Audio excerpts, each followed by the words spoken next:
Vous l'avez peut-être constaté dans vos vies quotidiennes, l'inflation atteint des niveaux inédits dans certains pays africains.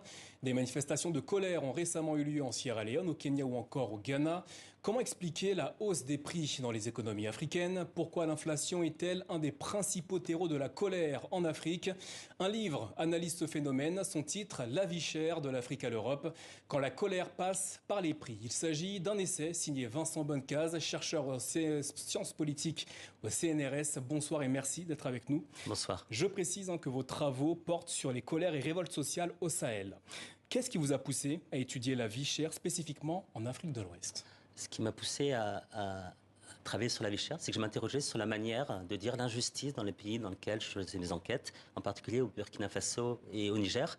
Et j'ai commencé à faire des entretiens dont la trame était assez simple. C'était de demander comment ça va à des personnes habitant dans des quartiers populaires pour étudier la manière dont ils exprimaient le fait que ça va pas, sachant que les manières d'exprimer que ça va pas sont très différentes d'un pays à l'autre. Et là, j'ai vu la place grandissante des prix dans l'expression du ça va pas et de la colère sociale. Et c'est comme ça que j'en suis venu à étudier les mouvements contre la vie chère. Votre livre débute avec l'année 2008, avec ce qui est présenté, ce qui a été présenté par la presse occidentale notamment, comme des émeutes de la faim, notamment au Sahel. Pourquoi avez-vous mis l'accent sur cette période? Parce que 2008, il s'est passé quelque chose d'assez incroyable dans l'histoire de l'humanité. C'était pas la première fois qu'il y avait des mouvements de colère contre l'augmentation des prix, mais c'était sans doute la première fois qu'il y avait une coordination des mouvements de colère un peu partout dans le monde, ce qui a alimenté un petit peu les peurs d'un monde avec une population grandissante et difficile à nourrir. On a appelé ça les émeutes de la faim essentiellement dans les médias occidentaux, même si ces termes ne signifiaient pas forcément grand-chose dans les premières sociétés concernées. Quelquefois, quand on parle d'émeutes de la faim, les gens ne comprennent pas vraiment ce dont on parle.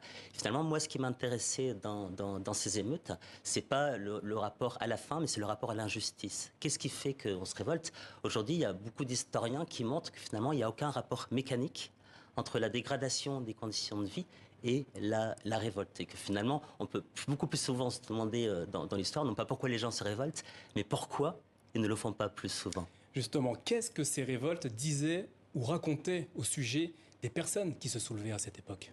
Ces révoltes, d'après moi, elles parlaient de leur compréhension de l'économie, de leur compréhension de la formation des prix. Et ce qui m'a frappé dans la plupart des pays africains dans lesquels j'ai travaillé, c'est la très forte imputation de responsabilité au niveau des prix. Souvent, pour comparer à la société française dont je suis issu, on va croire que les prix, c'est juste une espèce d'équilibre entre l'offre et la demande, et c'est les grilles d'analyse développées par les économies dites néoclassiques dominantes. Quand je discutais avec des personnes, par exemple dans les quartiers populaires de Ouagadougou, de Bobo-Dioulasso, j'ai fait beaucoup d'enquêtes, pour les personnes avec qui je faisais ces entretiens, il allait de soi que quand les prix augmentaient, c'est que des gens prenaient des vraies décisions. Comme si les gens ne croyaient pas au marché comme abstraction, mais que derrière le marché, il y avait des vraies personnes qui n'avaient pas forcément les mêmes pouvoirs, notamment des commerçants, qui prenaient des décisions qui faisaient augmenter les prix. Et ça, finalement, dans cet ouvrage, j'ai deux grandes grilles d'explications. La première, c'est l'histoire. Quand on regarde l'histoire des politiques sociales dans la plupart des pays africains, on se rend compte que les politiques de contrôle des prix ont eu une place très, très importante dans la régulation sociale et dans la manière de calmer la colère sociale. Et du coup, aujourd'hui, quand les prix augmentent, souvent c'est interprété comme une faute politique bien plus que le produit d'un déséquilibre économique. Alors justement, en ce qui concerne les prix, quels étaient les produits concernés par la flambée des prix? Alors, moi, ce que j'étudie, c'est plutôt les produits qui disaient la vie chère du point de vue des populations. C'est-à-dire que les prix, ils augmentaient, quasiment tous les prix, ils augmentaient, mais il y avait des prix qui suscitaient beaucoup plus de colère, et ce n'était pas forcément les mêmes selon les pays que j'étudiais. Si je prends un exemple extrêmement concret, en 2008, il y a eu ce qu'on a appelé des émeutes de l'électricité en Guinée. Et ça, on pourrait l'expliquer par des raisons matérielles, à savoir que quand l'électricité augmente, c'est extrêmement compliqué pour la vie quotidienne et c'est extrêmement compliqué, par exemple, pour les petits commerçants qui vendent des produits réfrigérés sur les marchés. Ça, c'est la raison la plus intuitive. Mais si l'électricité dit beaucoup la vie chère en Guinée, c'est aussi parce que ce pays est producteur de bauxite, que le bauxite sert à faire de l'aluminium avec beaucoup d'électricité, que ça a des effets dommageables sur l'eau et sur les terres des populations guinéennes et que ça sert à produire un produit, l'aluminium, qui sert essentiellement à des consommateurs étrangers. Et finalement, on voit, on n'est pas seulement dans une causalité matérielle de la colère, mais on est aussi dans une dimension symbolique, dans une manière de ressentir très fort l'injustice sociale. Dans votre livre, il y a certains chiffres. Concrètement, que disent-ils ces chiffres? Les pays d'Afrique de l'Ouest ont-ils des prix ou sont-ils confrontés à des inflations qui sont plus élevées que dans le passé? Comparativement aux revenus, c'est très fort. Alors, ça dépend d'un pays à l'autre. On a des pays comme le Zimbabwe qui sont confrontés à une hyperinflation, c'est-à-dire que l'augmentation des prix est tellement grande que les populations cessent de croire en leur monnaie nationale et vont utiliser des monnaies étrangères pour faire leurs propres transactions. C'est différent d'un pays à l'autre, mais l'augmentation est extrêmement forte comparativement, évidemment, aux revenus des populations.